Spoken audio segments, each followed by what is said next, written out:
Hi everybody and welcome to the live stream. I'm Mattias. I'm in love with video games, cinematic music and playing video games. So today we're gonna dive into some awesome music from the Bloodborne original soundtrack. Right on. So in the intro here, we're listening to one of my own tracks called Chambers of Admantius from the Diabolical Lilith Part 2 album.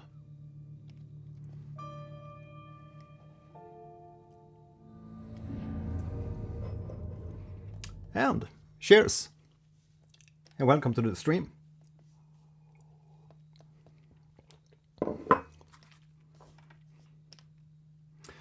As always, say hi in the chat here and let me know where you're from and if you're old or new to my channel.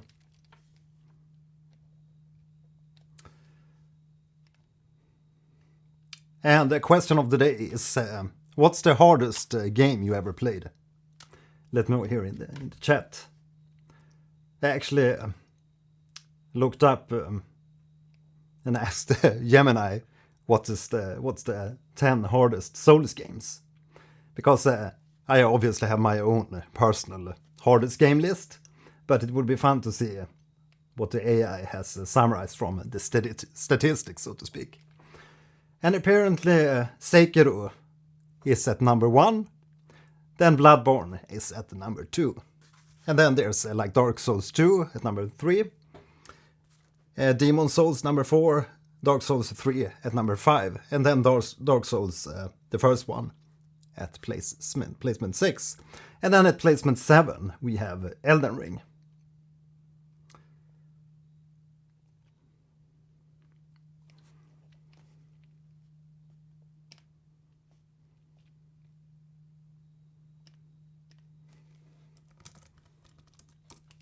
Just gonna see if the chat appears in the stream, and apparently it's working.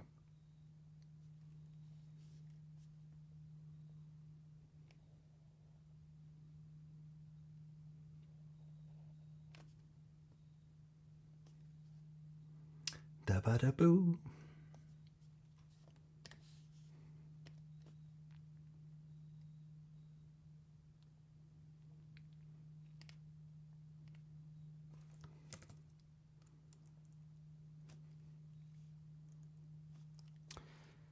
Yes. Anyone saw the new Nightreign, the Forsaken Hollows gameplay trailer?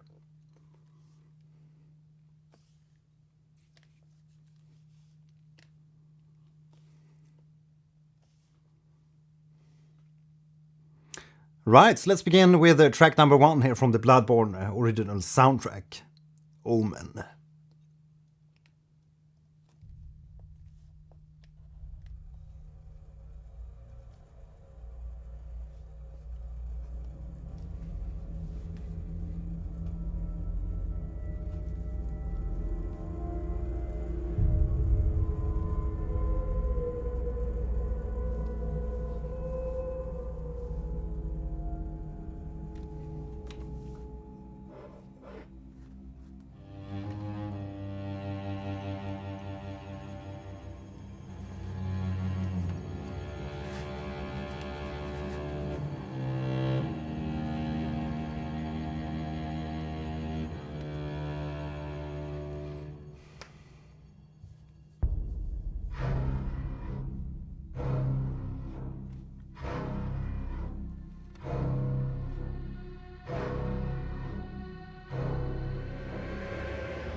I just love that soothing voice in there, mixed in with those really nasty strings. Very cool track, the first one, Omen.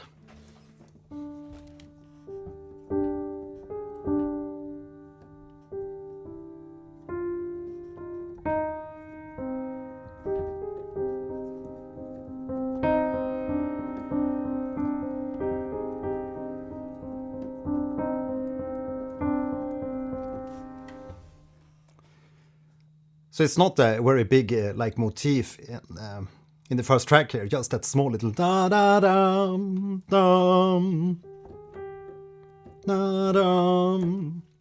Super Scary Ghost, hi there, welcome to the stream.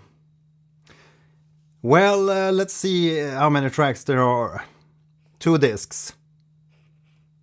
13 tracks on disc 1, and then there's 12 tracks on disc 2. Well, we'll see how many we manage today. I thought we might also toss in and watch the Nightreign, the Forsaken Hollows gameplay reveal trailer here, because I actually haven't watched that one yet, so I thought we could do it here in the live stream. But let's see how much we manage. But really lovely, this first Omen track. It's been a while since I played Bloodborne, and like most of the Dark Souls games, or these type of Souls games, except maybe the Elden Ring, which I have played much more extensively compared to Bloodborne and this other. I think I only played Bloodborne for like 1-2 hours something, because at the time I thought it was quite hard game. So when did it come out? Was it 2016? 2015 something? I think it was around that time. So these Souls games have a few years on their back, but and I also didn't play that number 1 hardest game, which is 2015, Sekiro, Shadows Die Twice. But my brother played Sekiro, and I saw some of his gameplay, and man, looks like a hard game. But Bloodborne here, it's it's really hard, some of these older Souls games, because you have to time everything so precisely. I think Elden Ring is obviously much more for the general public, because it's a little bit easier.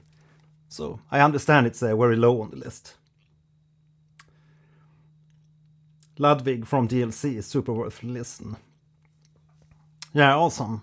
Yeah, I heard a lot of recommendations for that one. Ludwig. Yeah, so let's continue here with the next track, and like I said here earlier, let me know here in the comments the question of the day: which is the hardest game you ever played? It might be a PC game or console game, just the hardest game on your list. Or maybe let me know your top 5 hardest games. But generally I want to know what the hardest game you ever played is. The Hunter is one of your favorites from FromSoft. Yeah, that's a really good one. So next up here we have the Night Unfurls.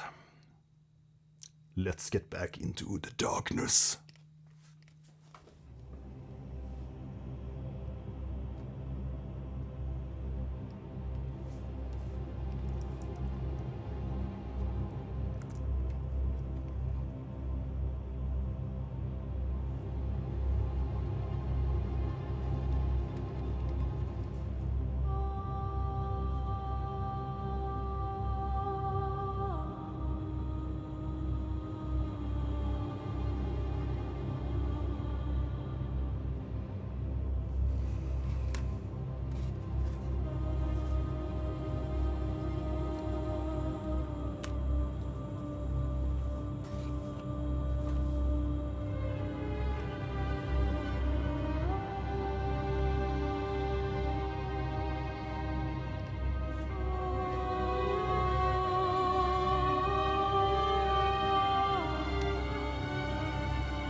I love that.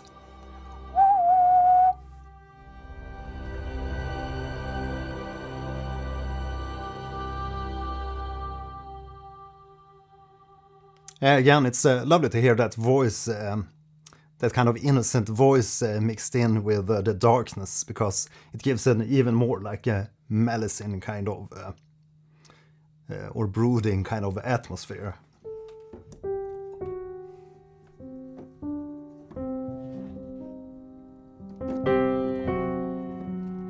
It's all like a typical horror scoring kind of melodies and stuff, but I really love it, and especially the string work on the songs so far. The like string scrubbing. It's really lovely to hear.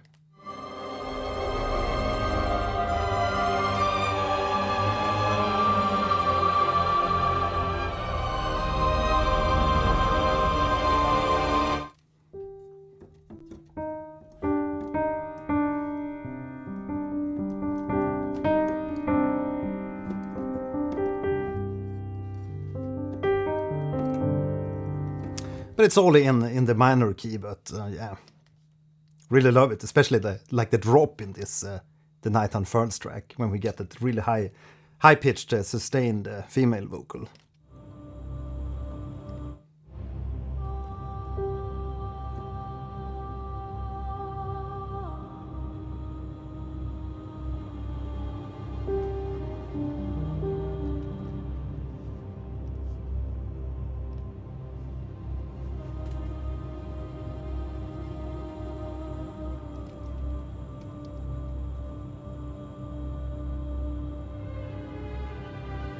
It's a really nice atmospheric track.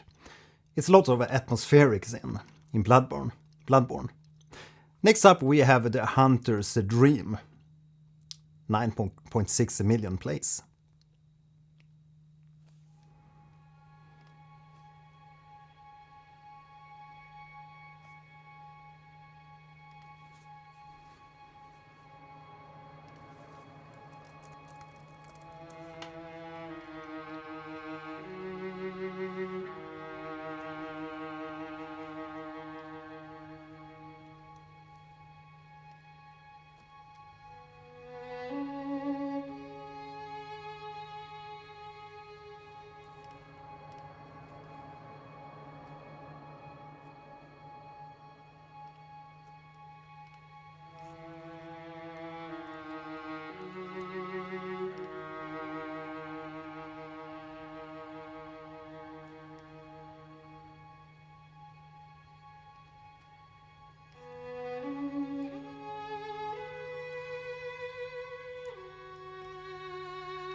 Gives you a very like a longing and not suspenseful, but yeah, a little bit suspenseful atmosphere, but a kind of longing atmosphere when you have this high note.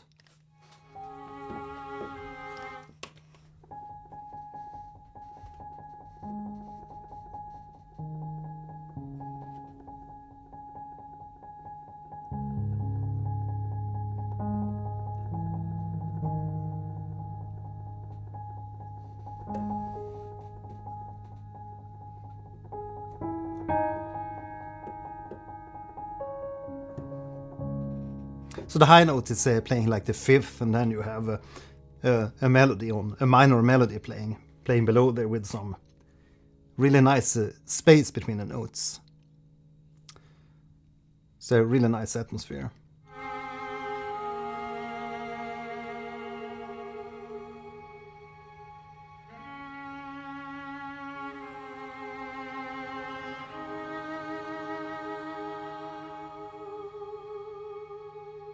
Or nice, it's sounding kind of tragic, obviously.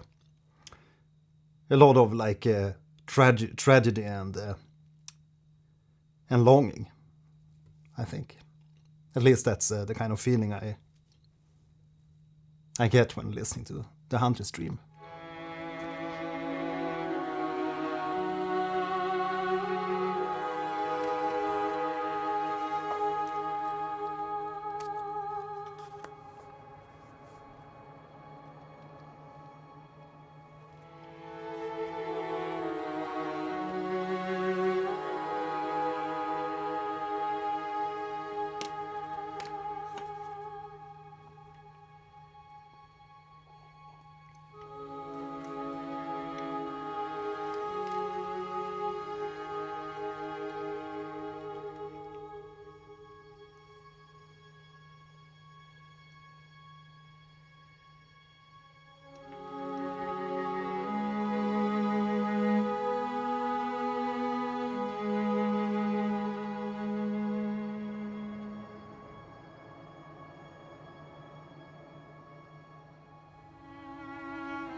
It's really lovely when there's like a harmony introduced between the notes, between the vocals and the strings.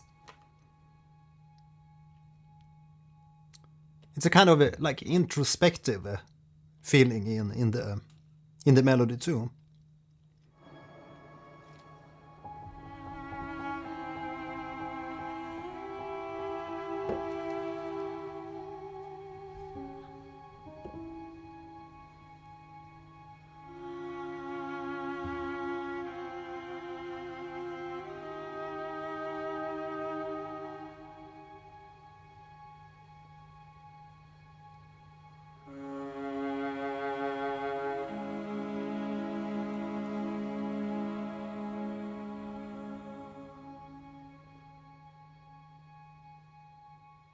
Yeah, so a lot of tragedy in this dream, the Hunter's Dream. The third track of the Bloodborne soundtrack. Right, the Super Scary Ghost. Honestly, you think that Dark Souls 1 and 2 and Demon Souls are the hardest, just because their controls are so dated at this point.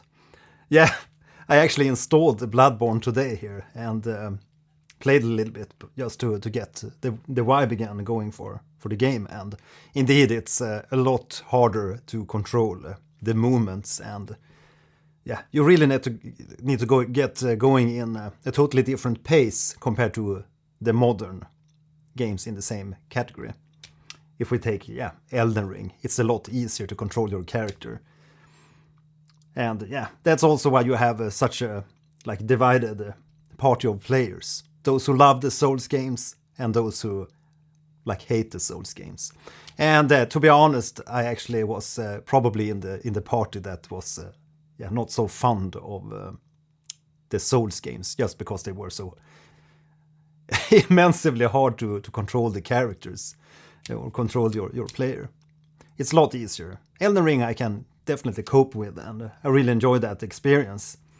Still, it's a hard game for me, but the older, like Dark Souls 1 and 2, and Dark Souls 3.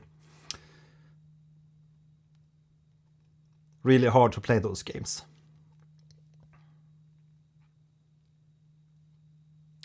There's a lot of gatekeepers in the Souls community, unfortunately. Yeah, that's sad. But I'd love to try Sekiro, because prior to playing like the Souls games, I think one of my top tier hard games was actually Ninja Gaiden, I think. I think that's like among the highest. I don't know if any of you played the old Ninja Gaiden game. Super hard game. But I'm actually getting slapped in Silksong now, so yeah, it's probably gonna rise above all the other games. Because it's been a hard playing up till now. Yeah, I think it's very rewarding, the hard games. Yeah, they are. It's the same thing. You get the same feeling when you beat the bosses in Silksong, when you finally you practice and you swear and you jump around and you take breaks and everything, and it's extremely rewarding when you finally beat those bosses. Definitely, really love that experience, the cha-ching moment. Next up, we have track number 4 from Bloodborne, The Hunter. Oh.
Yeah, so it's a really cool theme in this, the Hunter, and the really aggressive sound with not only the strings here, but like the ongoing pulse in the rhythm section and everything. It really gives you a massive and powerful sound.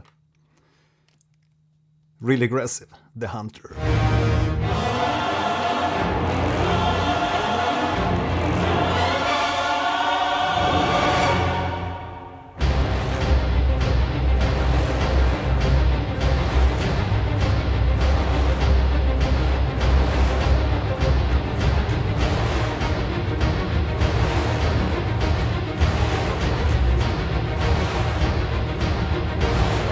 So, it definitely sounds like a realistic orchestra, at least some of the instruments. Maybe the percussion here sounds a little bit like repetitive, and it sounds like it's the same sample that's played, at least in this section, the background percussion. But definitely the brass and everything, at least to me, it sounds quite realistic. And it's really hard to get those like low register sounds sounding realistic. Or at least non-repetitive when you have a sampled orchestra. So please let me know here in the chat if you know if it was recorded, if they recorded with real orchestras for the Bloodborne soundtrack. At least I think much of the string sounds from a real orchestra.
can definitely feel the pulse rising throughout this track. It's really great how they're building the momentum with the instrumentation and the switch between the brass and the strings, and yeah, how they generally build this in this track. Really great momentum build and pulse throughout this track. Really love it. So I can understand why a lot of people love this track, The Hunter. Really great orchestration and everything. It's not like overcomplicated that many, at least in like film music, when there's like action scenes and battle, they can be like 5/4 time signature and stuff. This is more like, yeah, it's 4 on the floor. Dun, dun. Yeah, really cool track.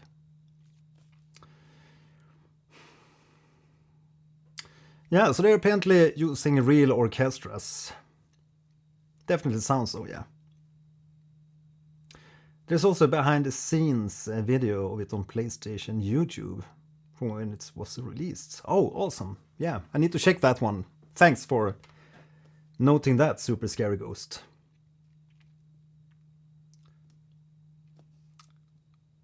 And they are recording the Cleric Beast. Yeah, so that's the next track too. Track number 5, Cleric Beast. 12 million plays. Epic.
Yeah, so it's a lot of use of like dissonances and the cluster chords in the soundtrack, which is really great for these suspenseful, dark and dark atmospheric tracks.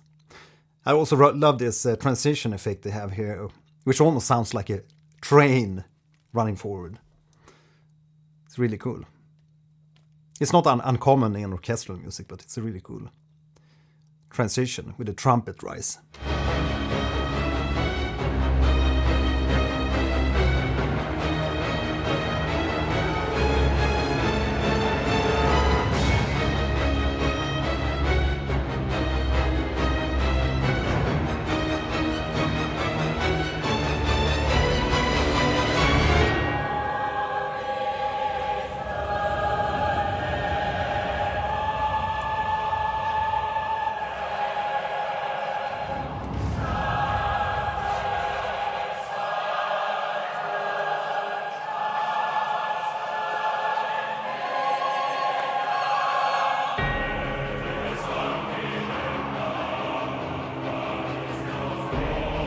And I guess they also record real choirs for this, because I've never heard.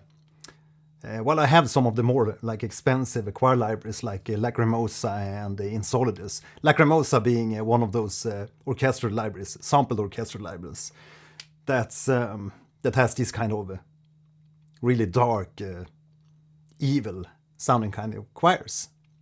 But I've never heard these really like high-pitched voices sounding in a sample library sounding as this good. So I guess it's really choirs singing this. It almost sounds like something from Omen. I mean, many of these tracks would definitely fit in one of the Omen movies, without doubt.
What an evil snarl there at the end of this epic track, the Cleric Beasts. So that's the snarl from the beast, I guess, at the end there. It almost sounds like it turned into a didgeridoo at the end of that snarl at the end.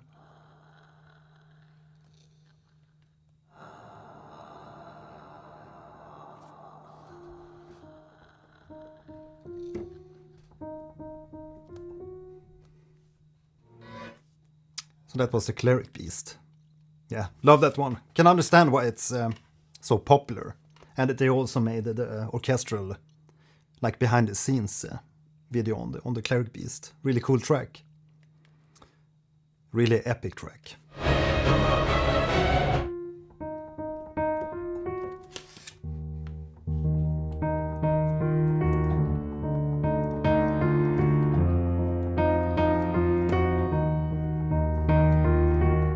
So that's, I guess the key is in E flat, but yeah, really evil sounding.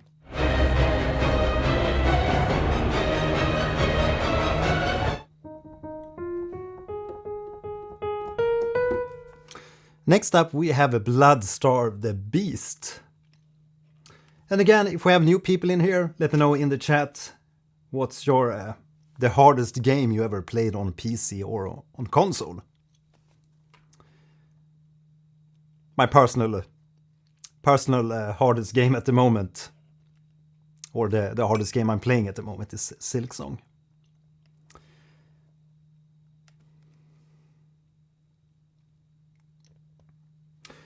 Yeah, it's really evil how it can sound just on piano. You can really do evil stuff on the piano.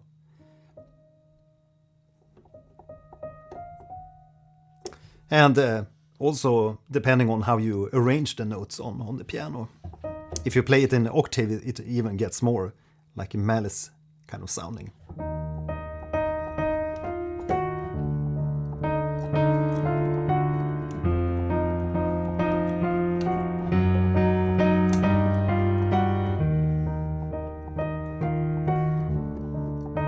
And the real evil happens in that, or at least what I hear as like the most evil in this theme is, okay, so it's sounding minor. We have that minor triad from the E flat to the G flat.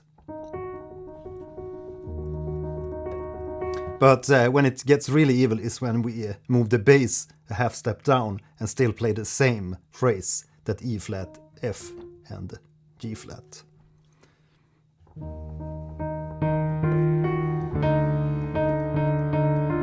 And that's because we get a minor second or a minor 9 in the interval between those notes.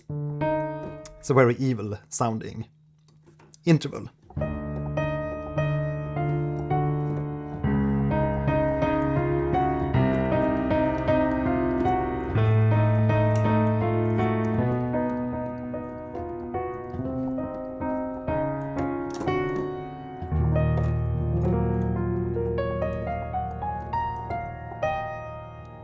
And let's end on major.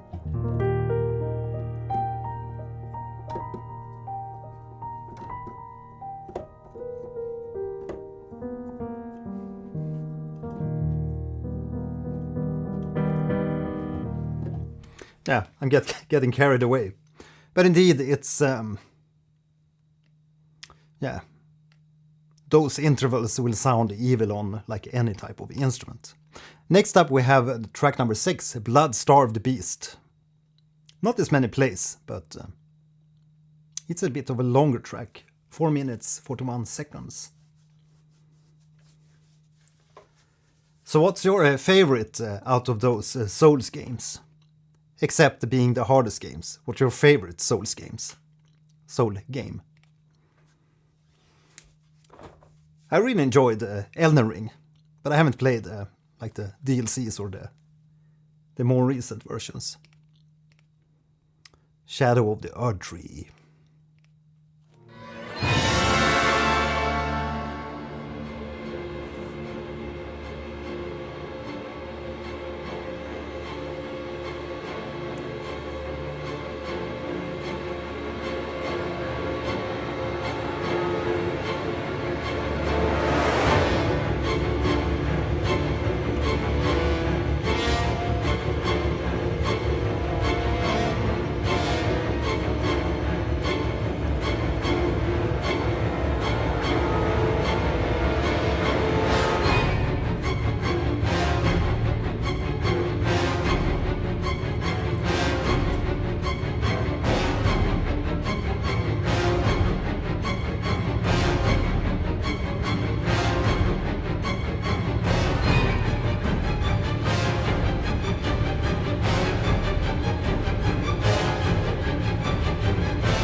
Now this track, Blood-Starved Beast, sorry for interrupting here, but I really want to give my impression here of the tracks. And the beginning of this track definitely reminds me of the good old horror films from the 80s.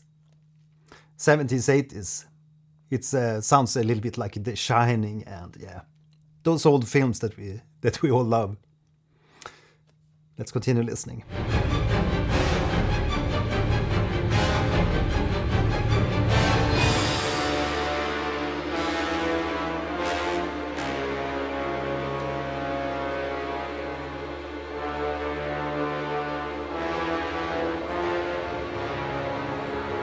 And this little theme definitely reminds me of Batman. Don't you think? Dum, dum, da, dum.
And again, we have a lot of cluster strings in the background here.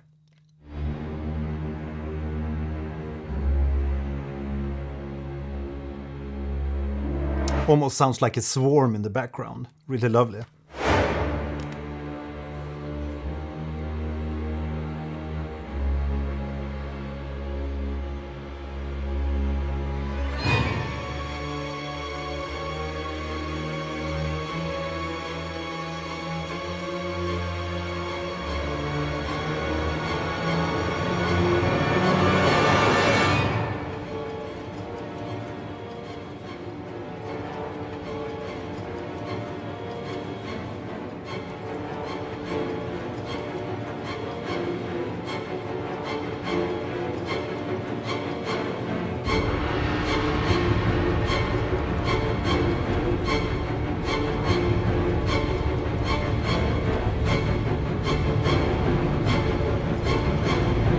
It's really picking on your nerves when you have these dum, dum, dum. These really staccato strings really high up there compared with all these other small melodic riffs or these small little rhythms that happens in the background. It really sets you on an edge or, yeah, gets you nervous.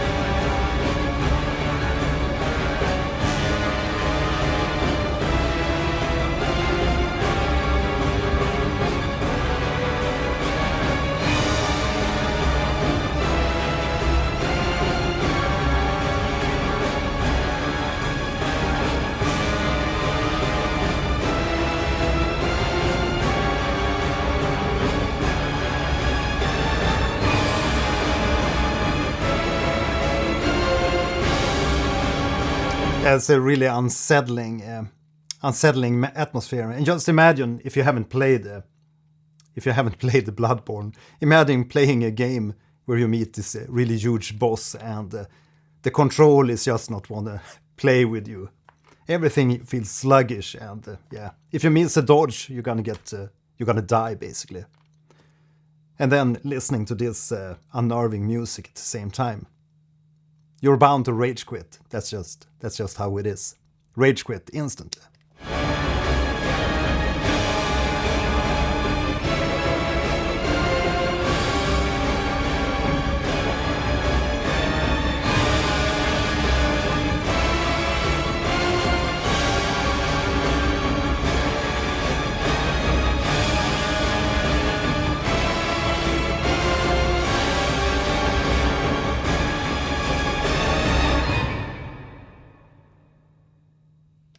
But it's also, the track is also a lesson how much you can get out of this simple, really simple, the eye is ever watchful.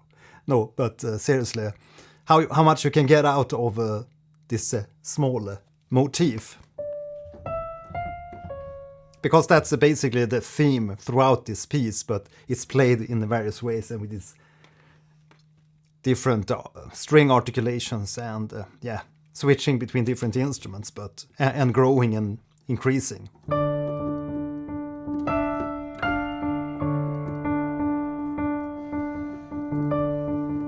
Now I only have 49 keys on this keyboard, so I can't play the bass, the really low bass notes at the same time. But let's do something like this. Maybe too low.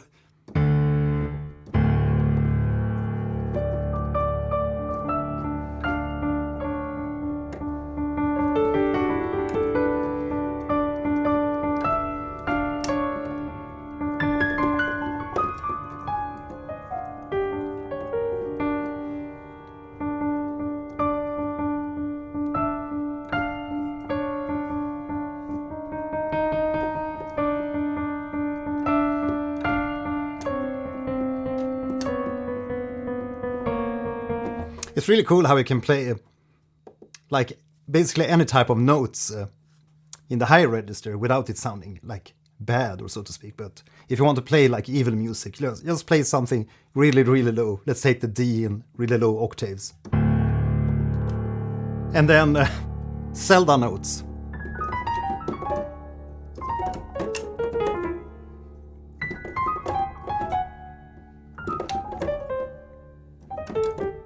Compared to if you play such stuff in the low region.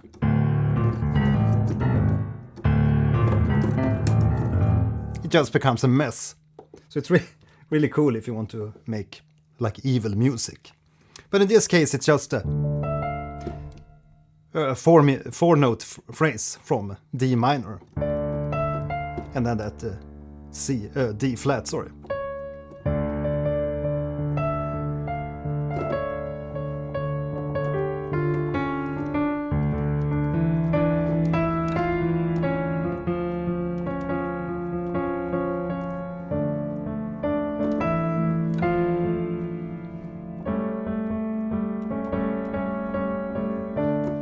Let's make it a more classical arrangement.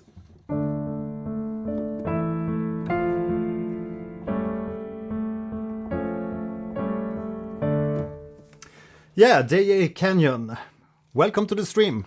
Just finished Bloodborne again today. Thanks, man. You're the best. Yeah, good to have you on board. Okay, so how many hours? How many hours to finish Bloodborne? Because as I mentioned in the beginning of the stream here, I only played like a few hours and I haven't come very far.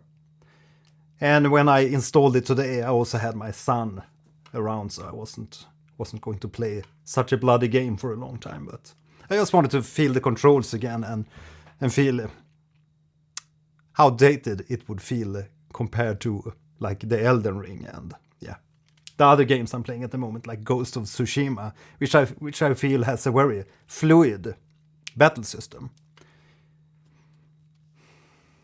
First playthrough, 40, 50 hours. That means, in my book, 200 hours. 40, 50 hours. Okay. Yeah. For those of you who played Dark Souls 1 and 2, I guess. and you're up to speed with the gameplay. Okay, next up, Terror. Track number 7.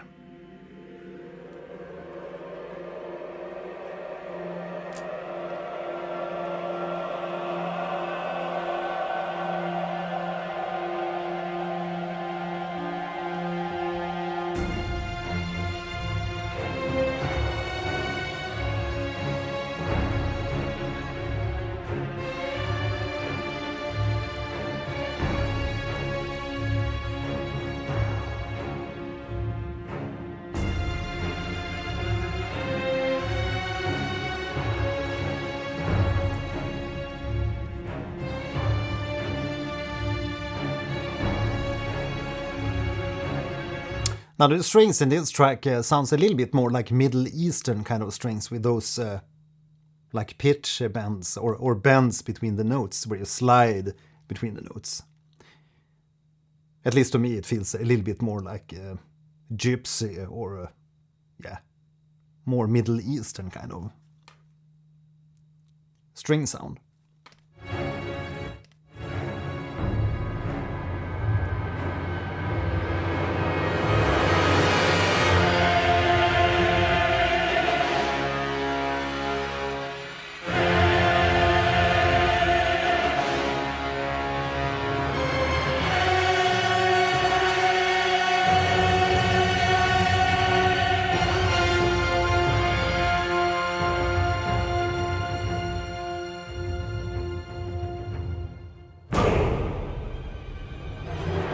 They can't do that. Like they go down in the dynamics and you think it's gonna be like a soft part and then boom. Talk about jump scares. Yeah, really cool score. And I mean, the choirs are really screaming their lungs out in this track. Definitely forte fortissimo something. Really, really high dynamic. Really, really loud.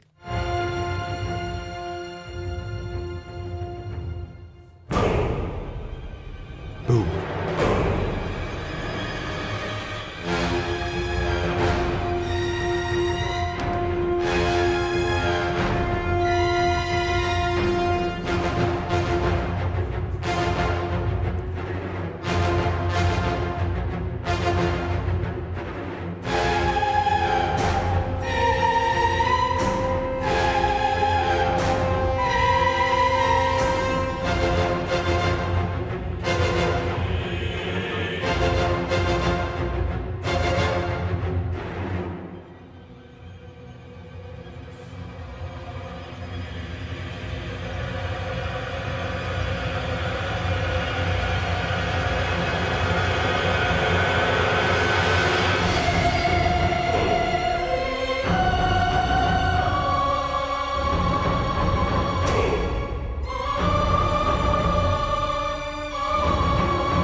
Yeah, love the melody in this one, or the like dissonances and yeah, that small melody.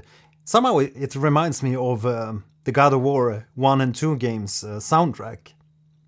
Any of you heard the God of War 1 and 2 soundtracks?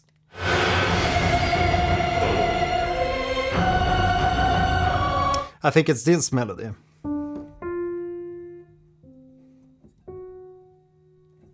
So it's the F to C to F sharp.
another really unnerving boss track.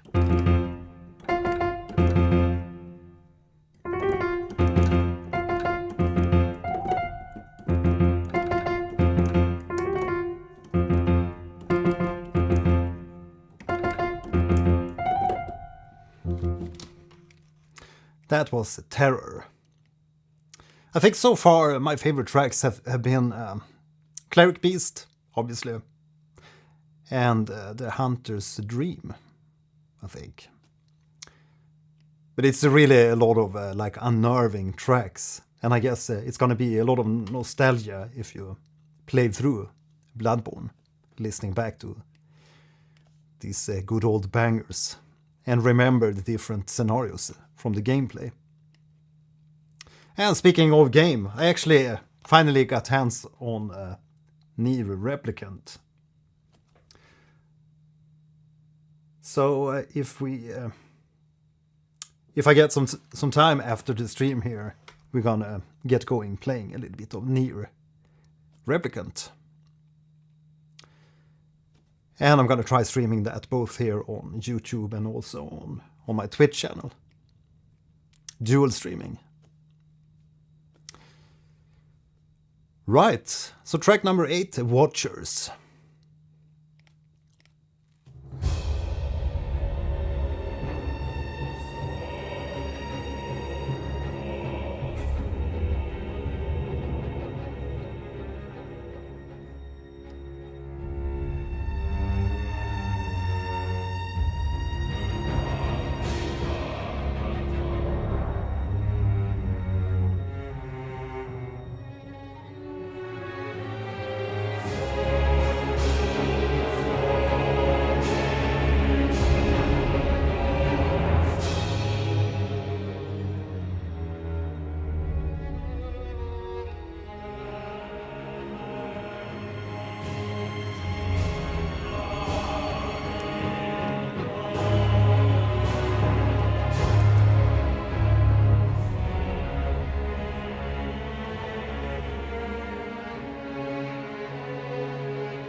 There's really some expert arrangements in here and a really great orchestration. I think it never gets boring or never gets too repetitive in my impression here, because oftentimes when you listen to like soundtracks from scary games or horror games or the likes, there's often going to be more like atmospheric tracks which kind of get repetitive.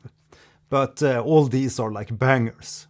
There's tons of variation and dynamics in the tracks too. So it's really, really great work from the composers and the arrangers and the instrumentalists, obviously. We need to highlight the people actually playing the pieces, the string players.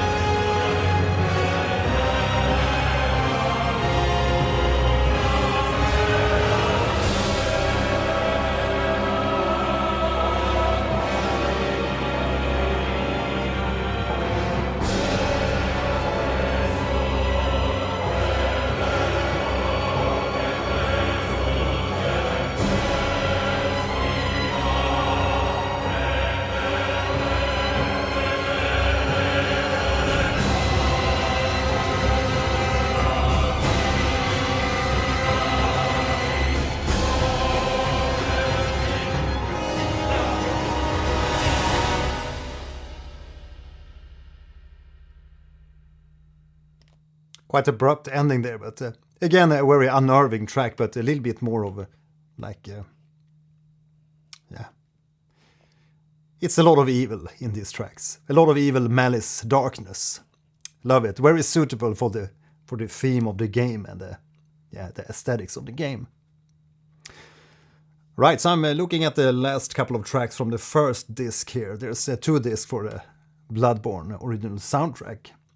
Do you have any favorites from the rest of the tracks here in the soundtrack? We are at track number 8, Watchers. I see there's a track called Amygdala. And Amygdala, as you probably know, is that part of the brain which is responsible for emotions and specifically fear. So I guess that's gonna be a really unnerving, unsettling track. So maybe we can jump a few tracks and let me know if I jump some of the tracks that you really would love to let us experience here tonight. But next up I'm gonna jump from track 8 to track 12 and we're gonna listen to Amygdala. The brain, the emotion, the fear of the brain.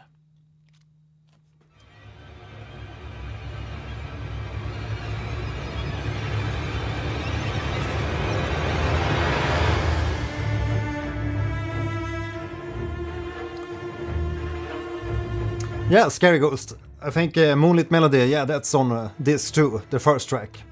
So we're gonna go do that one next.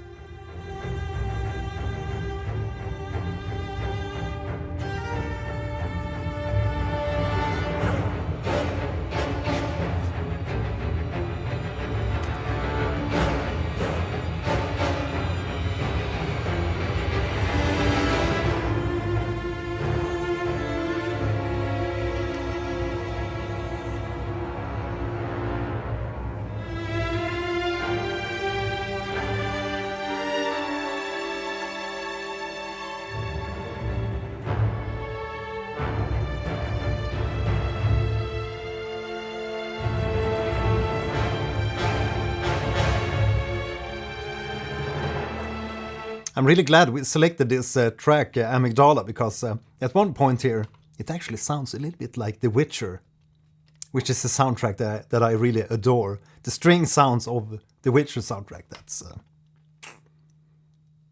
it's a lovely soundtrack. Just listen.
Just listen to this ostinato here, the repeating figure in the cellos, in the cello basses. It's very fast. I guess it's gonna be a hard riff to play on cello.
what an ending for the track. I really love how they space out the notes in the melodies. So you have a small phrase, 2 or 3 notes, and then you have a space, and then you get the repetition of the phrase.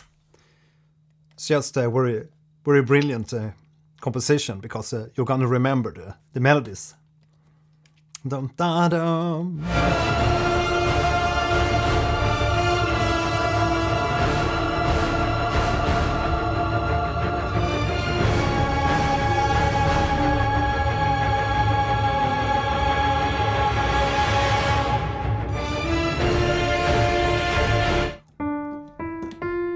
So it's in D, this one.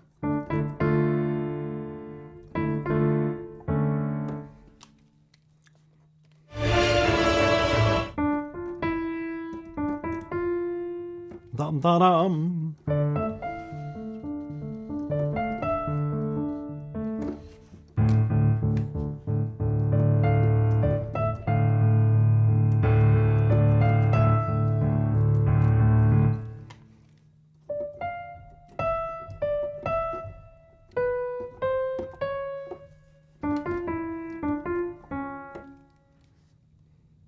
It also gives a tie to back to the earlier melodies, where we also have that like minor third and the second of the scale, and also that lower note below the root. Yeah, so next up we're gonna listen to disc 2, Moonlit Melody. Again, if we have new people in here, let me know in the chat the hardest game you ever played on PC or console. And you can also write your top 5 hardest games if you know the hardest games you ever played. Moonlit Melody.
This is also a kind of introspective sounding melody.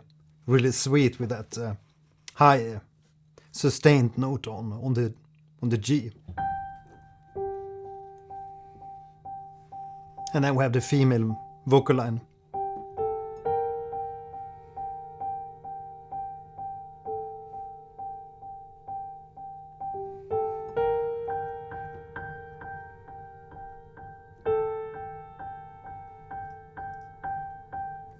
It gives you a little bit of an unresolved kind of feeling when you play that second note, the second note of the scale. So if we're playing a G minor chord, or just the root of the G minor chord, the G, and the fifth maybe, and then play the second note, you get this kind of unresolved, ethereal sound.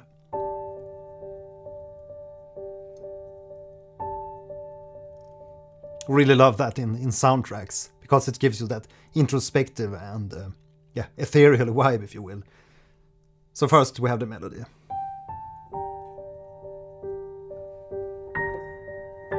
And down to the second there, to give you that ethereal feeling. Really lovely. Love this theme. Very different from the previous tracks we listened to. Very melancholic.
very emotional theme, this Moonlit Melody. And a nice, really nice addition to the soundtrack to have some variation. And yeah, it's like the hub world theme. Really love this theme. It's by far my favorite so far. Although it's a very simple theme, just that second, minor third, and then back to that second. But how it's arranged. Again, there's happening things throughout this little arrangement. Really love it. Yeah, and other favorites from the second album, the second disc of Bloodborne.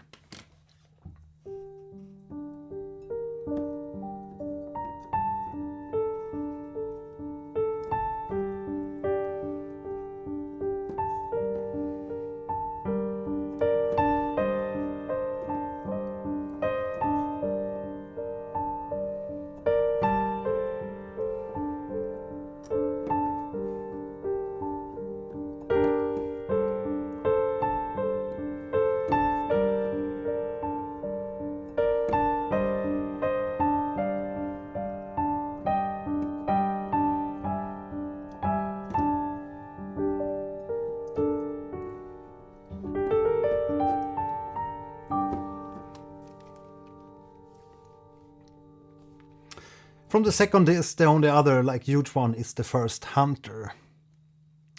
Super Scary Ghost, thanks. So that's track 10. Yeah, it has a lot more plays than the other tracks on the soundtrack. The other tracks on this too only has 1.5 million plays. And then when you go to the first Hunter, 13 million, almost 14 million plays. So it seems to be a popular one. Celestial Emissary. Yeah, so we can take those two. We take a listen to the One Reborn too and see what that's like. And then we're going to do your recommendations here, Super Scary Ghost. We're going to look at Celestial Emissary and also the first Hunter. Next up, the One Reborn.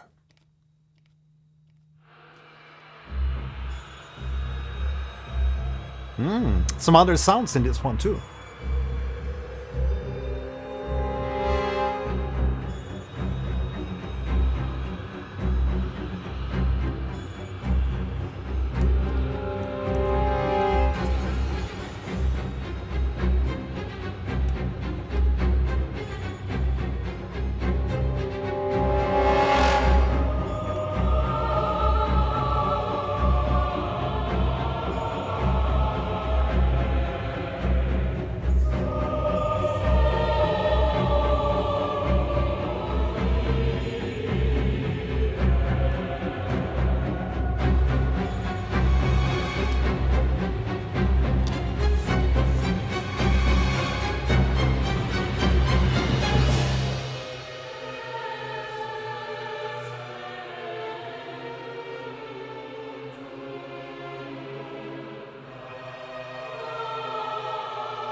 Just love the sound of the cello here.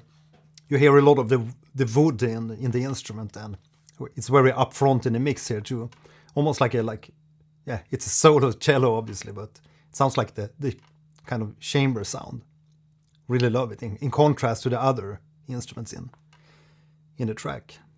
It's really refreshing to hear these like small solos or melodies introduced in like the ambience of the track.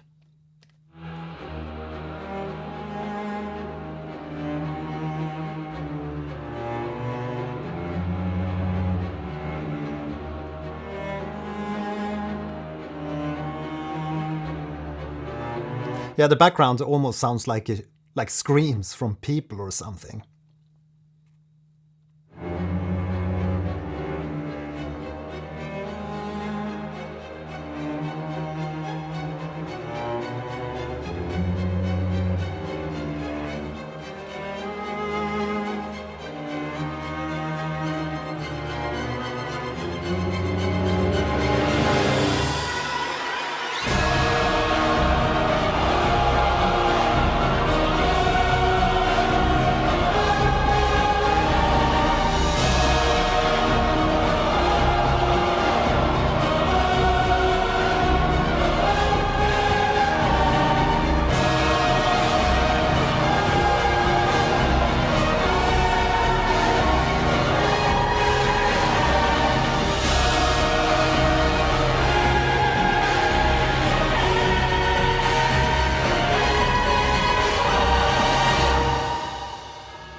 And a tubular bell at the end there.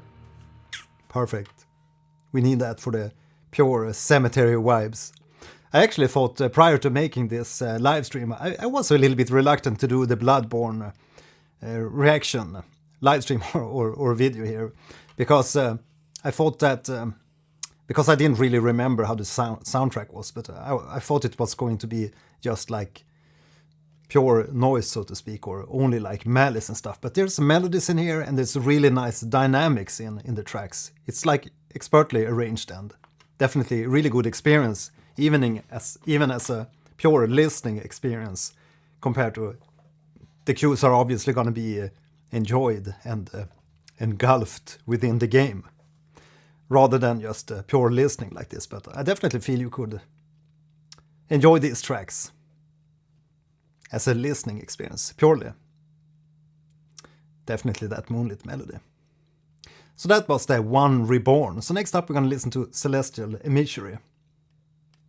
Yeah, FromSoft always delivers. Yeah, they definitely delivered in Elden Ring too. Really love the music of Elden Ring. And what an experience, the whole gameplay and everything. And I recall one event that I really enjoyed from the Elden Ring was I found some castle somewhere. I can't recall where it was, but in that castle I found a whip. And I instantly thought about Simon Belmont, Castlevania. And I think that was like a nod to the Castlevania series. It definitely must have been, because I never found a whip anywhere else in the game. So definitely a really cool little detail. And I guess there are more small details like that in the game. Anyhow, Celestial Emissary from disc 2 of the Bloodborne soundtrack. Track number 7.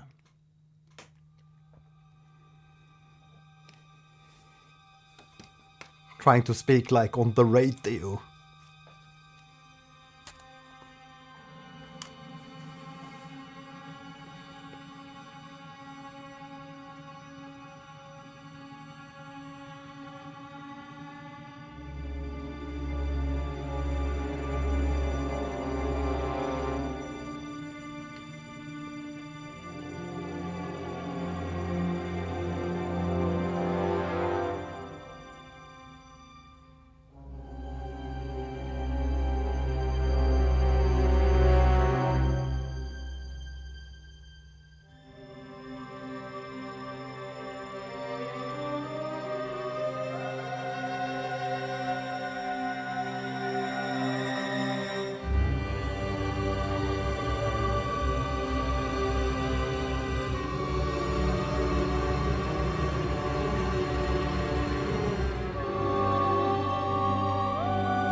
Some really unsettling voices again here with those vibrating female vocals.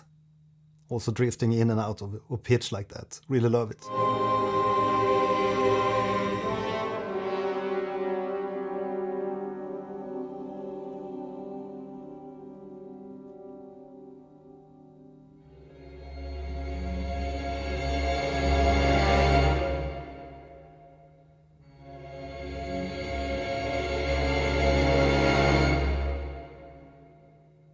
So far I haven't noticed a lot of synthesized sounds within the soundtrack, obviously, but this was the only place from listening to the soundtrack so far where we can hear a pad sound in the background, a synthesized pad sound.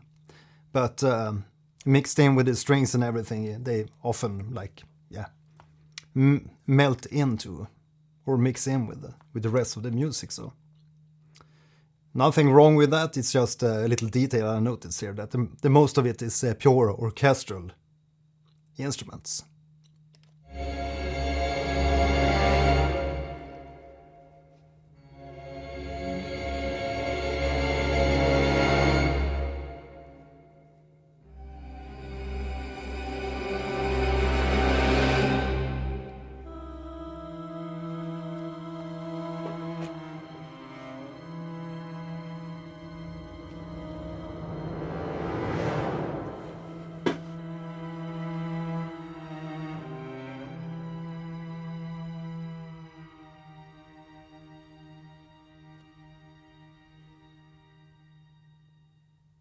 Yeah, cool track. Celestial Emissary. So next we're gonna listen, make a little jump here in the soundtrack and go to track 10, The First Hunter. And we might jump over to the DLC. So that's the Bloodborne, The Old Hunters. But first, The First Hunter. almost 14 million plays.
Yeah, I really love this first part of this track. Already it sounds like a really cinematic score.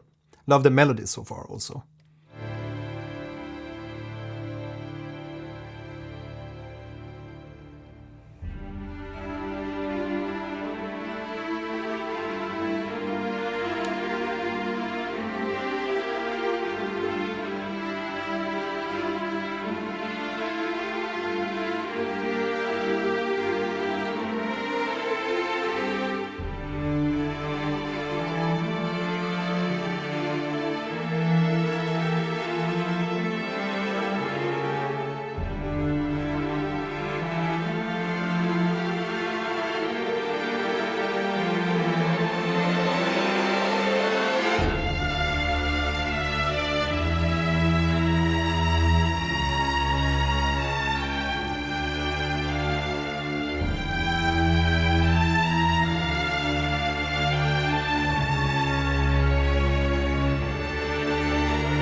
Yeah, I really love the melody in this second part too.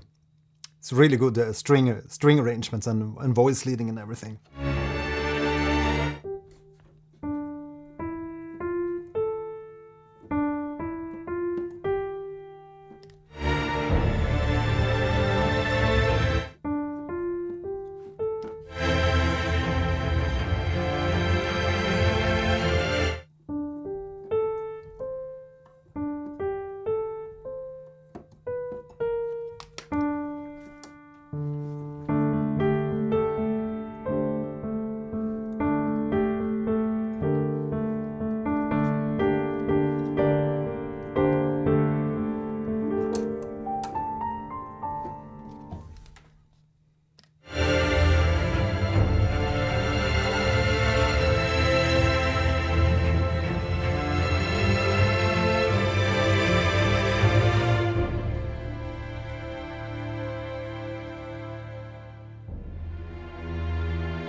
Oh, love that.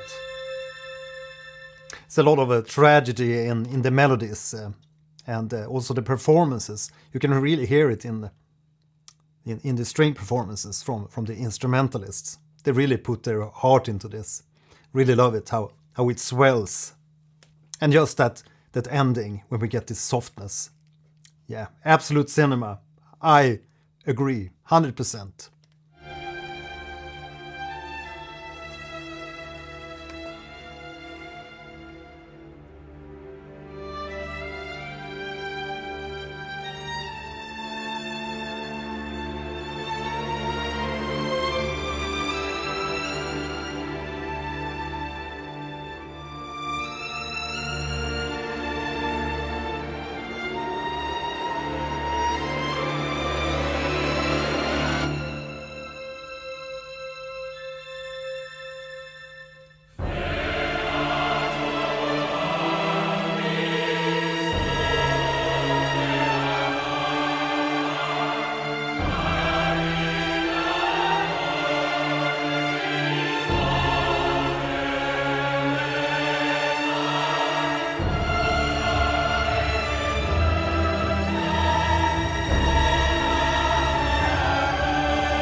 So lovely, that little tempo change you can hear. They reduce the tempo slightly there before pushing on again. All these small details, they just add to the professionalism and the overall quality to the arrangement, in my opinion. Because if you just have the same tempo throughout the piece, and I often do that with my own arrangements, that I skip the metronome completely, just begin playing, and then I arrange the instruments to the overall tempo, the rubato tempo, the tempo that flows freely. But obviously it depends on what kind of track you're making, and this one, the First Hunter here, it's just perfect with that tempo change. It's a very small tempo change, but I'm gonna play it again so you can hear it.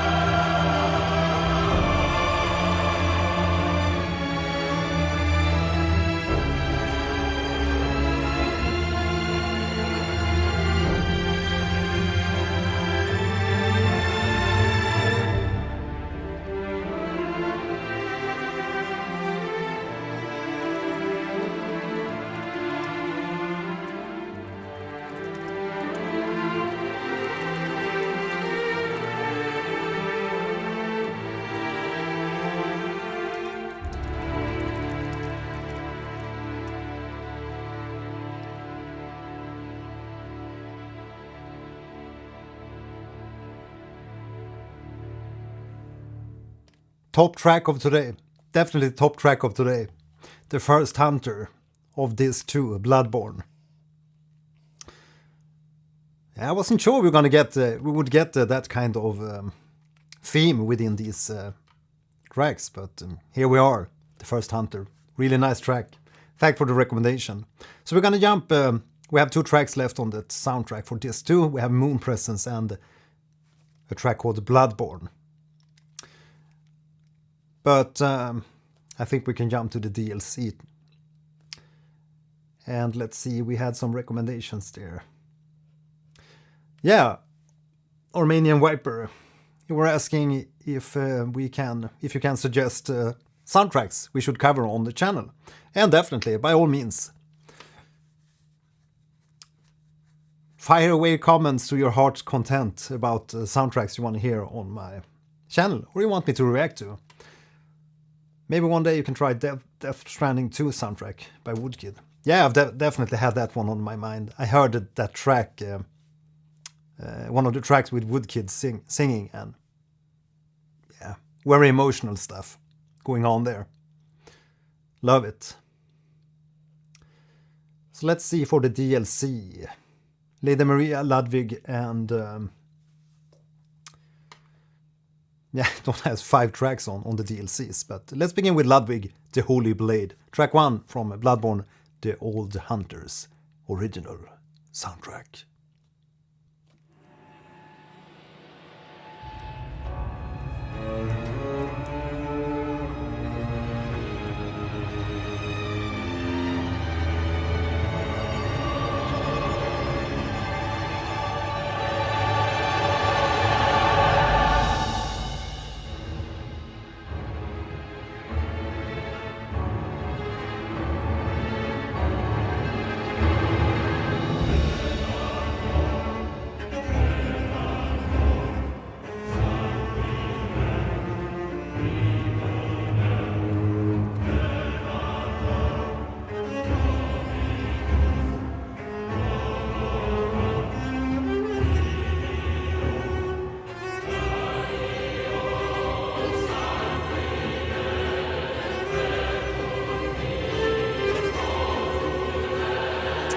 I love it so far. I love how the harmonies works, but it shouldn't work. It's like dissonance, but harmony, in some sense. Really excellent execution. And also it seems the string sound here is a little bit different compared to the original Bloodborne soundtrack. Oops. My son coughing again.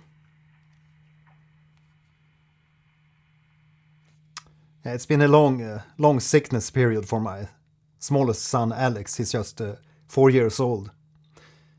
He's been homesick for about a month and now. Still cough. Seems like it's an endless flu or something.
This part we heard almost sounds like something from the Omen soundtrack too.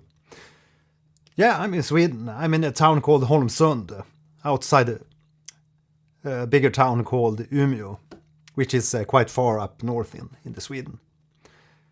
But we still don't have any real snow yet. Last year I think we were building snow figures at around like the the 2nd, 3rd of November something. But yeah, we had snow some week ago, but just a little bit. But we usually get a ton of snow up here. Last year we have like the windows on the first floor covered by snow. Madness. Yeah, I have 3 kids.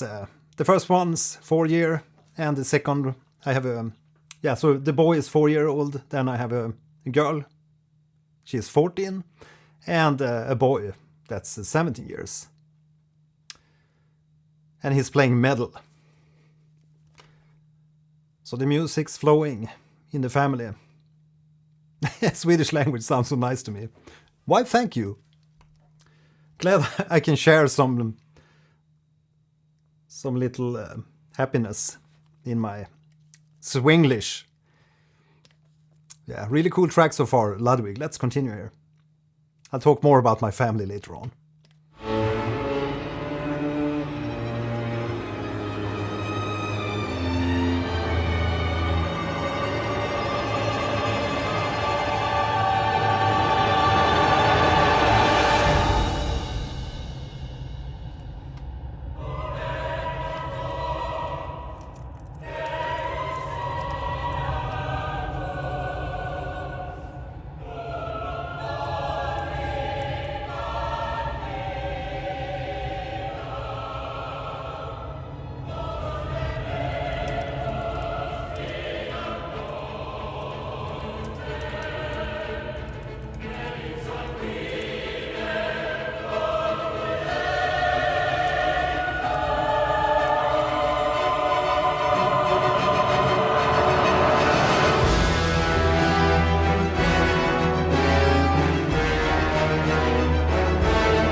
Man, that's a massive, really massive brass sound. I wonder if it's recorded in a different hall compared to, or with a different symphonic orchestra maybe, compared to the original Bloodborne soundtrack, because this actually sounds much higher quality.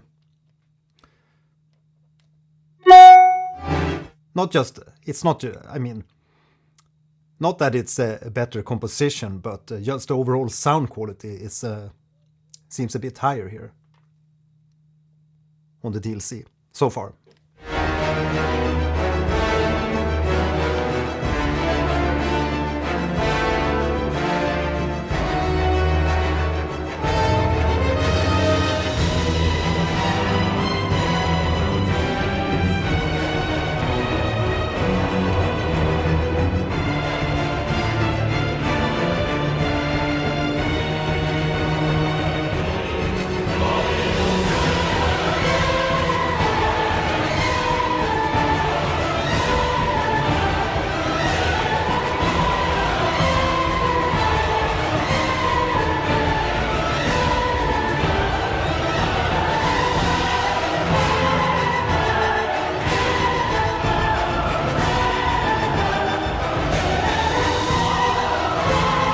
Yeah, this part is totally wild in the track. It almost sounds like a storm. They're depicting some kind of storm with the swaying vocals that's really high up there and the machinery of a string section. Definitely reminds me of like a storm of sorts. While most of the other tracks were more like malice and brooding and sinister and dark and brooding, this is more like an evil kind of storm.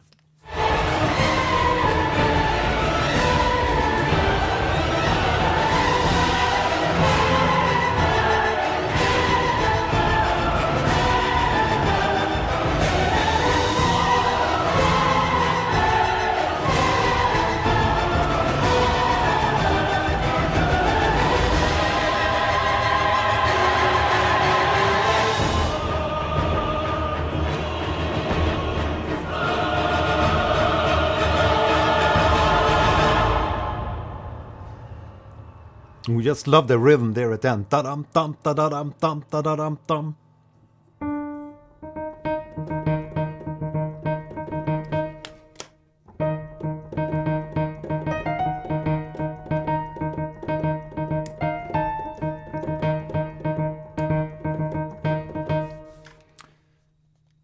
It's really cool when they play with rhythm in these type of dark, evil tracks. Really love it. And personal favorite, time signatures, 7/8 and the 5/4. The character name is Ludwig, and he uses a sword called the Moonlight Greatsword. Ludwig and Moonlight Sonata. Okay, so I get it. Armenian Viper.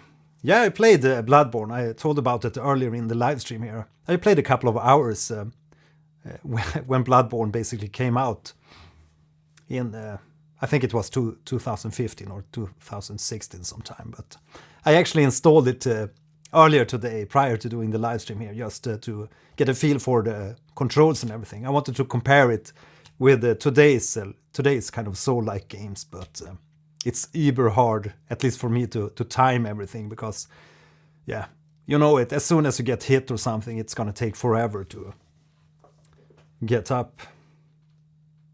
The dodging is really hard. Especially after playing games like Ghost of Tsushima or, yeah, even now Clair Obscur is turn-based, so you can't really compare it with these games, but if you play a game like Ghost of Tsushima, it's much more fluid in the gameplay. No, I didn't beat Elden Ring. My son, my 17-year-old son, we're back to the family talk again. My son, Elliot, he beat Elden Ring, and I watched him play some of the later bosses. And he also helped me out a little bit early on in the Elden Ring, thankfully. Because I haven't played Souls games for quite a while. We do have Dark Souls 3, but only played it briefly. But it's so hard games. I also thought about playing Sekiro, but yeah, time and sanity, they can really make you go insane. But I feel that Elden Ring is such a good middle ground for the difficulty level. I think it's perfect. So it's a much better game to get into if you want to get into Souls games. I think Elden Ring is the perfect introduction.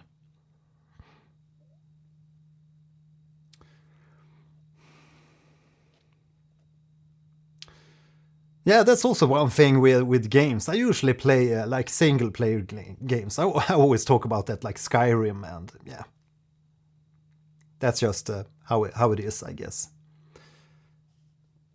Because I tried some of these, the Elden Ring online version, and you can have a character called Doris 487. Doris 487. She's jumping in the corner somewhere, and you want to snag a chest somewhere, and somebody else go before you and snatch the chest. It's just, it can kind of destroy the feeling and the atmosphere of a certain area if you're in this, if you're in the game, so to speak, emotionally. And I mean, if you say that you're playing Clair Obscur and somebody jumps in when you're in this, say you're in Cyrene or some other atmospheric place, and then there's a character jumping into the scene called Bingo 47 and starts jumping in your field of view. It's gonna ruin the experience, and that's what I feel happens at least in adventure games when it's online. There's always people destroying the experience. But I guess there's also people infusing another level in the experience. I totally get it. I totally get that my son and my kids play online games out of that experience, to get this a community feeling and everything. I get that point, but it can ruin the feeling if you're playing in this brooding atmosphere. And the same thing happens in Elden Ring, where you have these marks on the ground left by other players, and yeah, in the Souls games where you can see other souls and stuff. It can also ruin the feeling a little bit if there's weird messages. So yeah, that's my point of view on that. So next up, let's continue with the Lady Maria, track number 5 Oh, track number 4 from the Bloodborne The Old Hunters original soundtrack. Love it.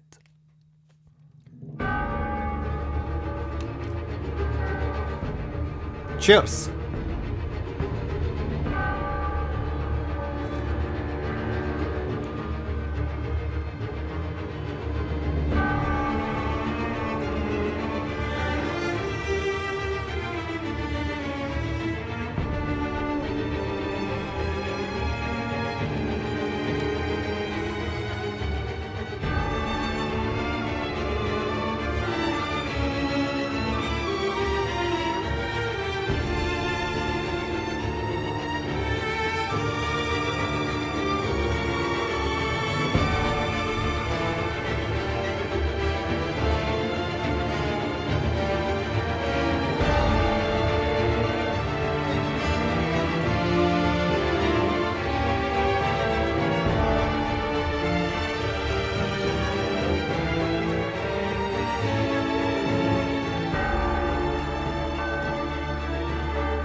Yeah, I love this track so far. Really nice dissonances mixed in here. And is this a boss theme?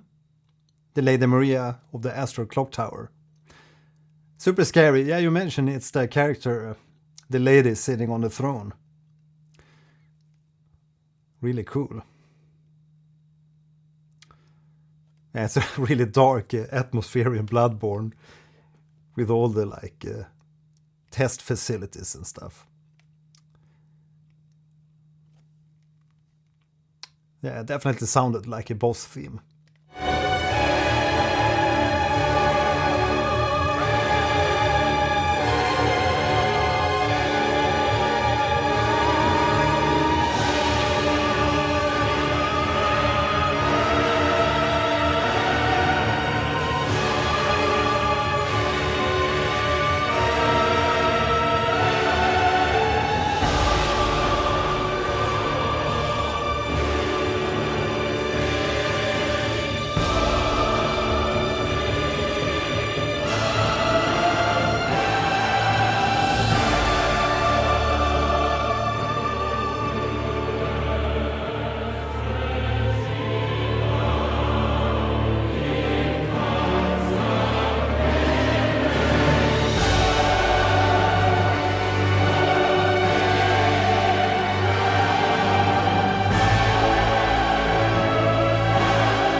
What a really massive section we get here at the later part in the track with these really long sustained notes. It's a really defined malice in the track.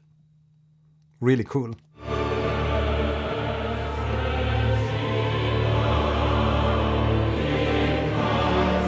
And the build-up.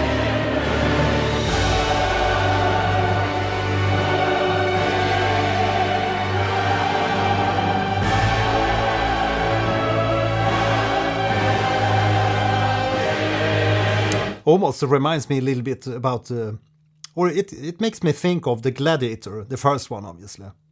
Anyone seen Gladiator 2?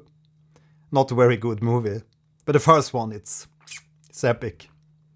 So this part definitely reminds me a little bit of the Gladiator.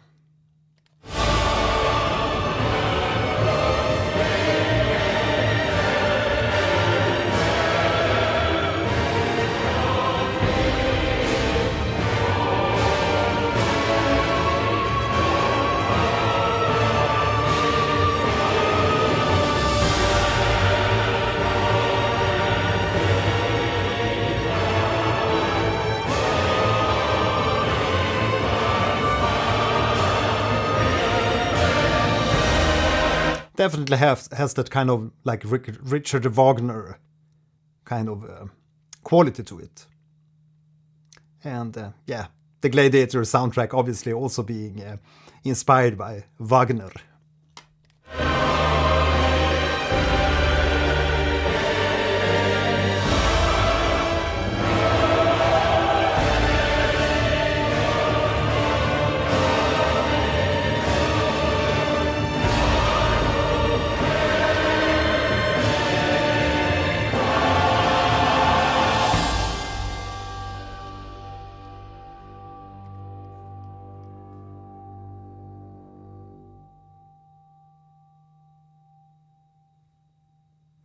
That's a long bell sound, the Astral clock tower. We have to end the track with a clock, obviously, with a bell. Yeah, it's really cool addition to compared to the previous soundtrack, that we have some additional like bells and stuff in this soundtrack to the Old Hunters. Yeah, it was a lovely track. But I guess by far today, my favorite track was from the first Hunter of the original Bloodborne soundtrack from disc 2.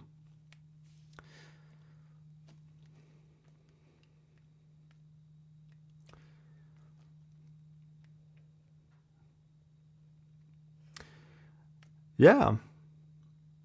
So I think that's it for tonight. We're 2 hours into the live stream, and we covered a lot of tracks here from the Bloodborne soundtrack.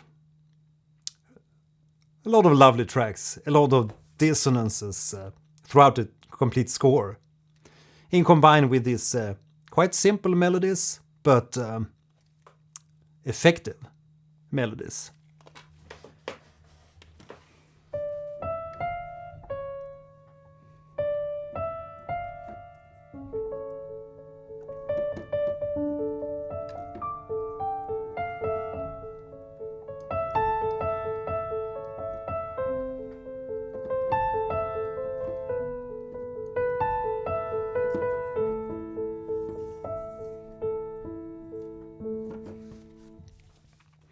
Recommend Majula from DS2 when you have time.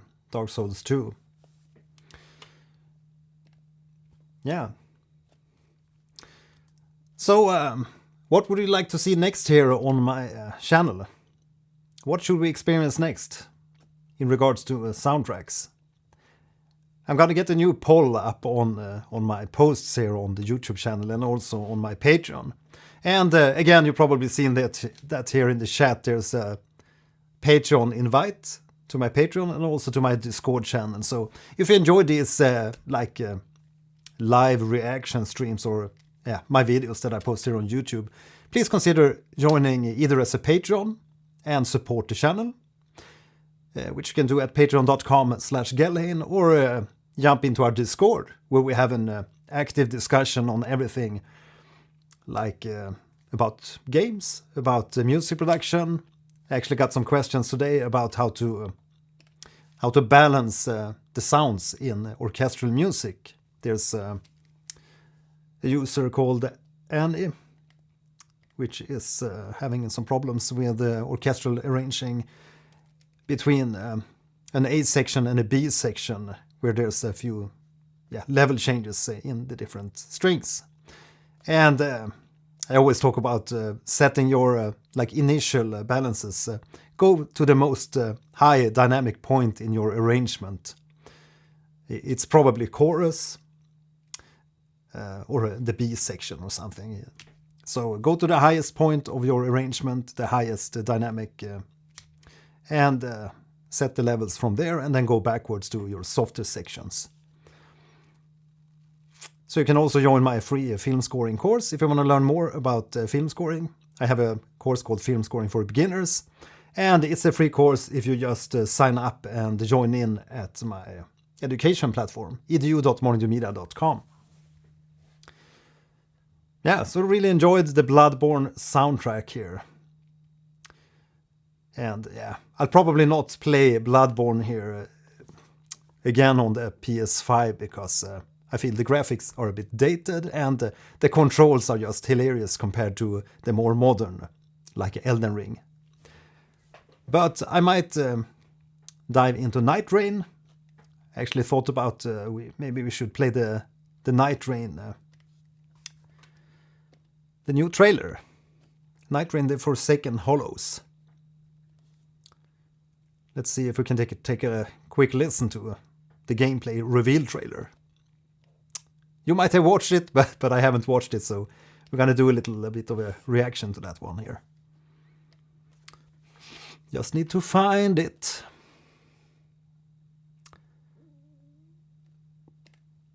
Like so.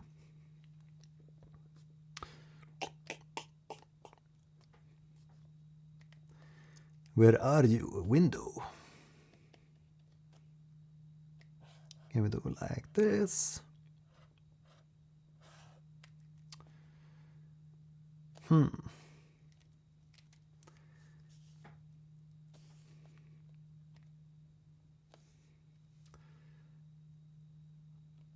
Let's head over to a different cam and see if we can get the audio going.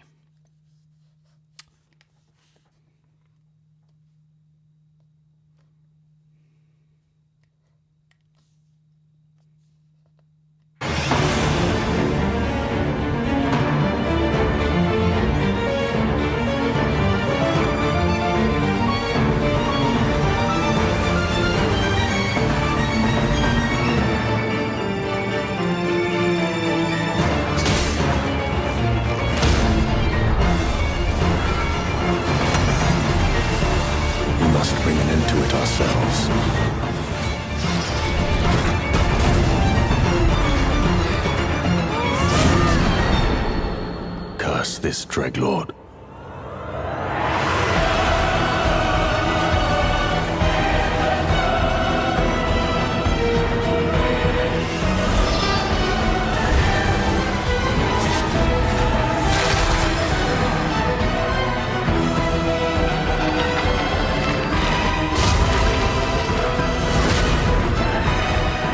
The aftermath of the long night.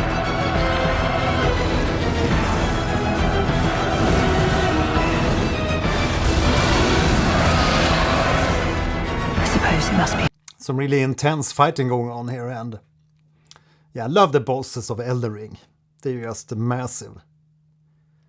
Just look at this. I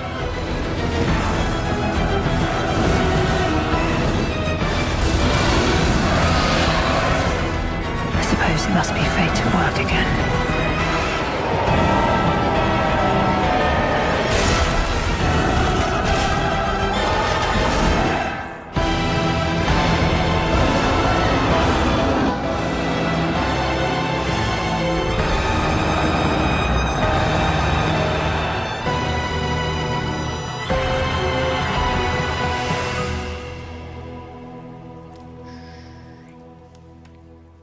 Really cool trailer. Definitely gets your blood pumping and the anticipation for what's to come. So that's the trailer for the Forsaken Hollows. December 4. So are you gonna grab it or are you gonna play it?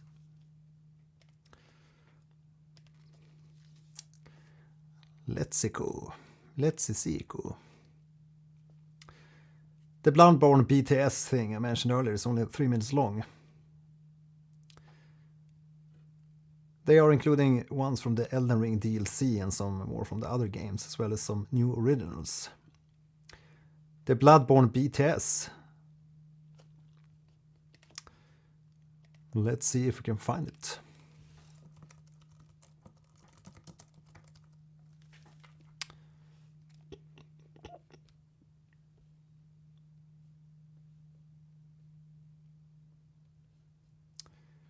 Is that the boss themes?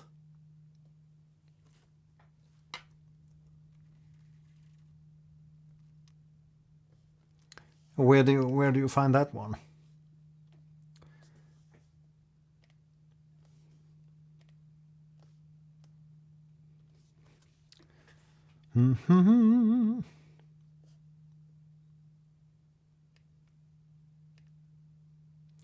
Ah, okay.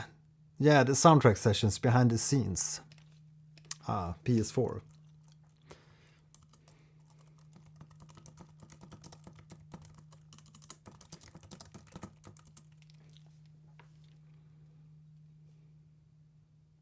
$4 million views.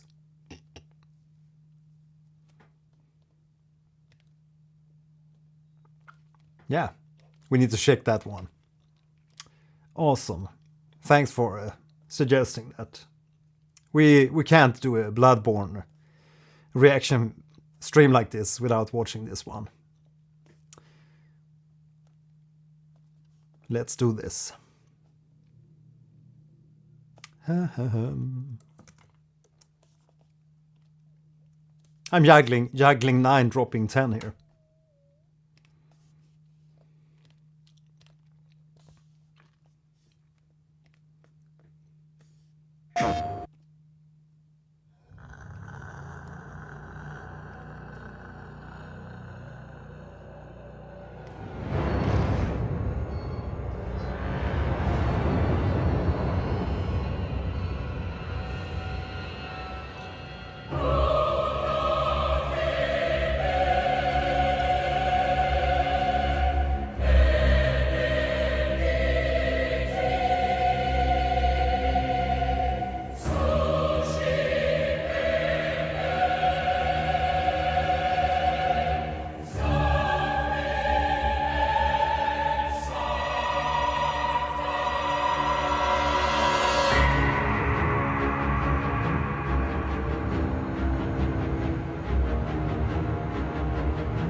I understand now why they have such a massive sound in the choirs. They probably also have a lot of altos in that choir we heard in the intro.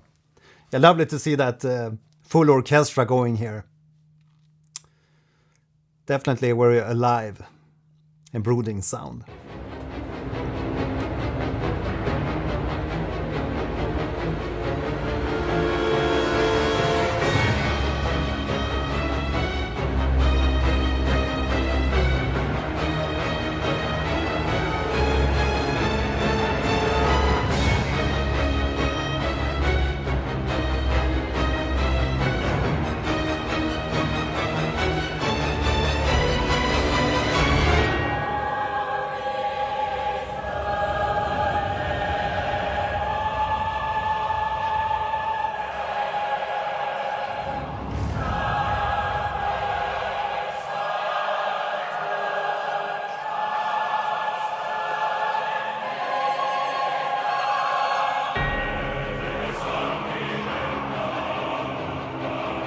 Did anyone look up the lyrics for the Bloodborne tracks?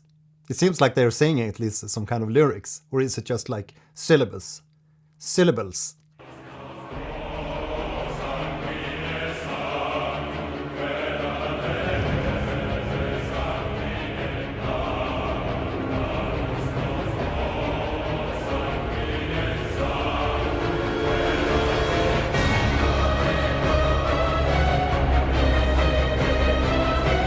Sounds like Latin.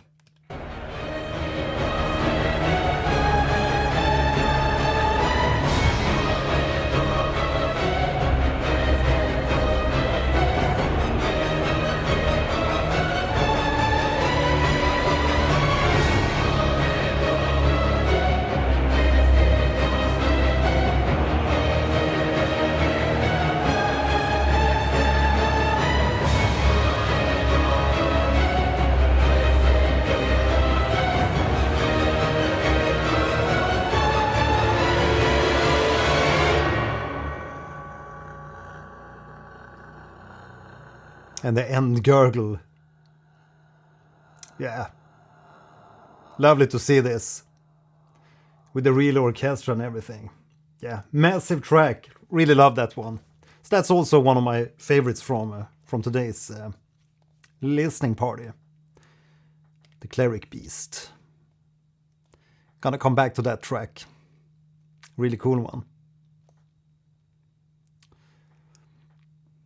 Yeah, so again, thanks everybody for joining in here tonight and chiming in, suggesting a few tracks. And yeah, Super Scary Ghost, good to see you here again.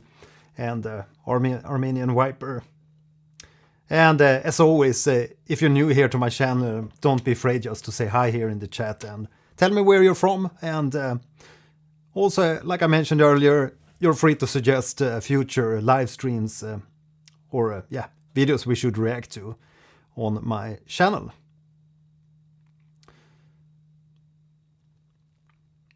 We do have a few in store, like Final Fantasy. We have Horizon Zero Dawn and Shadow of the Erdtree. We have to do that one.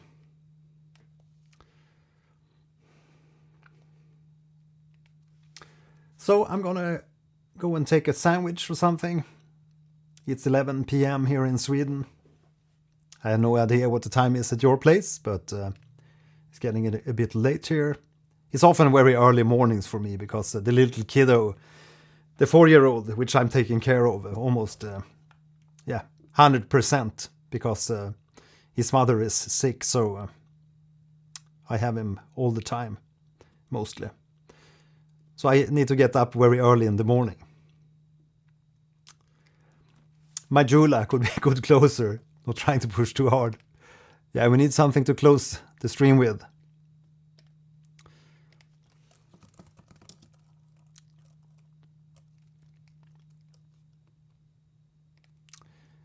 From the Dark Souls 2.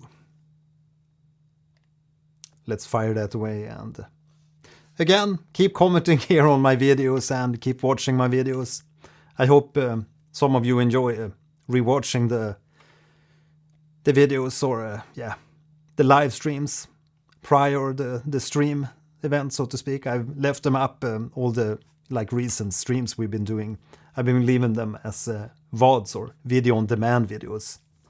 But I do understand that some people don't have time to just jump in on live streams because you can't occupy 2 hours or 1 hour to go into a stream. But with the VODs, you can always just go back and rewatch the videos whenever you have time to watch a small section or something. Yeah.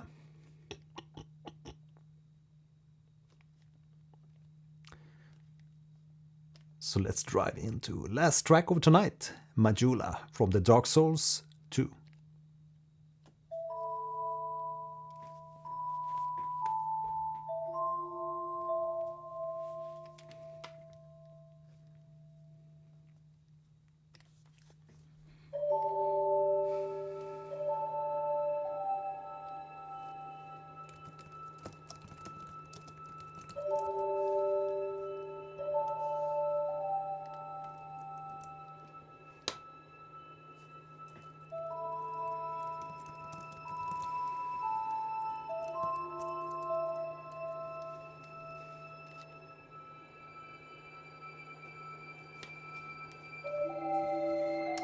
And don't forget to leave a like on the streams too. Thanks a million for joining in. See you in the next live stream. Bye.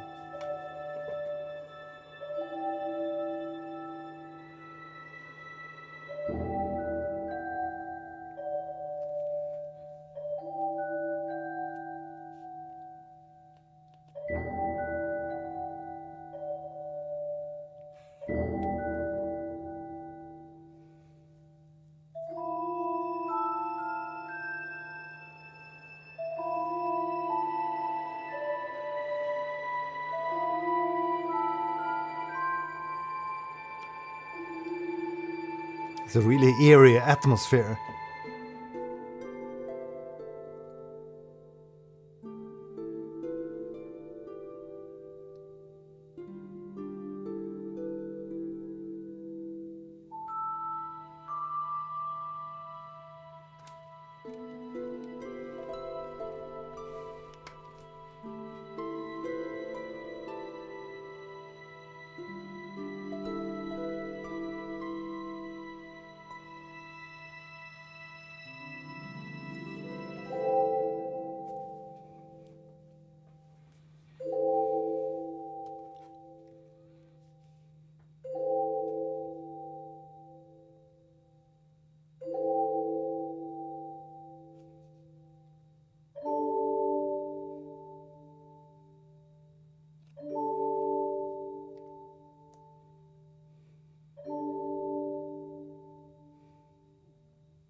Yeah, it's a very soft atmosphere in this track.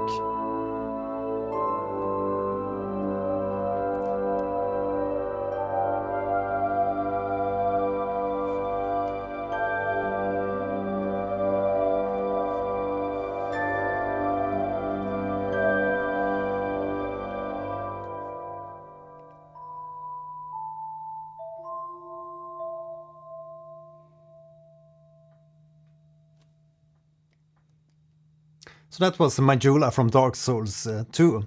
Yeah, I really love that the harp in this one and the soft atmosphere and vibe. Really cool track. Really cool atmospheric track. Yeah, I guess there's tons of great tracks. There's always great tracks in almost all games, especially these AAA titles with a lot of budget. Especially since they have the amount of cash to hire real orchestras real big symphonic orchestras to play the themes. Yeah, so that was the closing track of today. Again, thanks for joining in. Don't forget to leave a like here and see you on the next one. Loki Kappa, yeah, it's very sad when people join in just when I'm about to close down here for tonight, but you can rewind. I'm gonna leave this live stream up as a VOD, video on demand, so you can come in after and enjoy the fun. Yeah, we'll see if I have time here to jump on later on here in a few minutes and play a little bit of Nier Replicant. Zoop. Just got it here. It's gonna be my first playthrough of Nier Replicant, so if you want to if you want to join the ride, you can hop along. I'm gonna share it here on YouTube and also on my Twitch channel. Yeah, see you guys later. Thanks for joining in. Bye.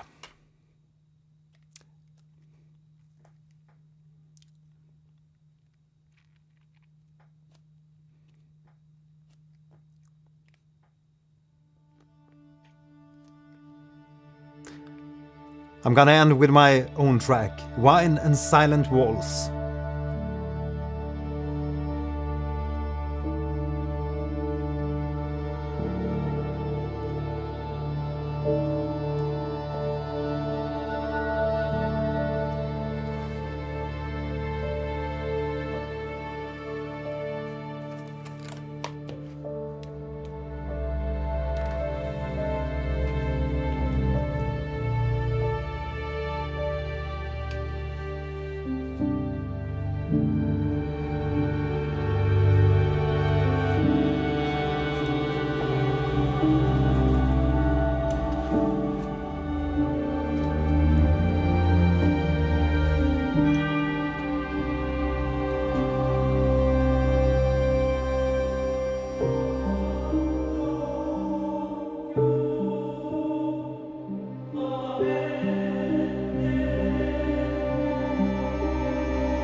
Aran.